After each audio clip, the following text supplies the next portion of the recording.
हरियाणा के गुरुग्राम में अगवा 1.5 साल के बच्चे को पुलिस ने बरामद कर लिया है। शिवाजी नगर इलाके में लगे सीसीटीवी कैमरे से पता चला कि अस्पताल में काम करने वाली एक औरत ने इस बच्चे को अगवा किया था। ये बच्चा सुबह लगभग 7 बजे अपनी 10 साल की बहन के साथ खेल रहा था, तभी एक औरत उसे गोदी में लेकर चली गई। सीसीटीवी कैमरे में इस औरत का चेहरा रिकॉर्ड हो गया और फिर पुलिस ने सिर्फ 5 घंटे में ही इस बच्चे को सुरक्षित बरामद कर लिया। टैक्स चोरी रोकने के लिए इनकम टैक्स विभाग सख्त कदम उठाने की तैयारी कर रहा है। इसके लिए इनकम टैक्स विभाग कई बड़े शहरों में टैक्स चोरी करने वालों को नोटिस भेजेगा। News18.com में छपी रिपोर्ट के मुताबिक इनकम टैक्स डिपार्टमेंट की उन लोगों पर खास नजर है जिन पर टैक्स की मोटी रकम बकाया है। इस रकम को वसूलने के लिए इनकम टैक्स डिपार्टमेंट उन लोगों के ठिकानों पर छापे मारेगा और सर्वे के बाद उनकी संपत्ति को जब्त कर लिया जाएगा। साथ ही जानबूझकर टैक्स नहीं देने वालों के खिलाफ इनकम टैक्स डिपार्टमेंट मामला भी दर्ज करेगा।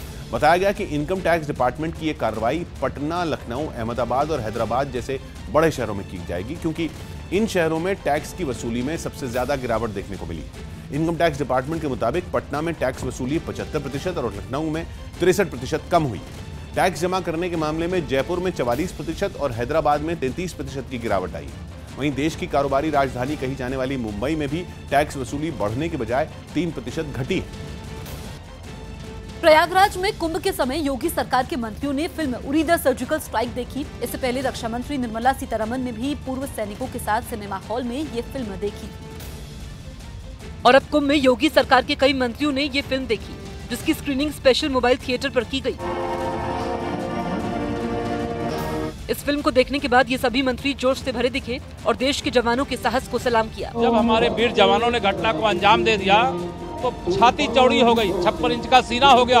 इतना ही नहीं, योगी के मंत्रियों ने 2016 में हुई सर्जिकल स्ट्राइक पर सवाल उठाने वालों को भी करारा जवाब दिया। सबूत मांगने वाले हैं, उनकी हम परवाह नहीं करते। हमें अपने बहादुर जवानों पर गर्व है, हमें अपने प्रधानमंत्री जी पर गर्व है। योगी सरकार ने इस फिल्म को यूपी में टैक्स फ्री कर दिया है।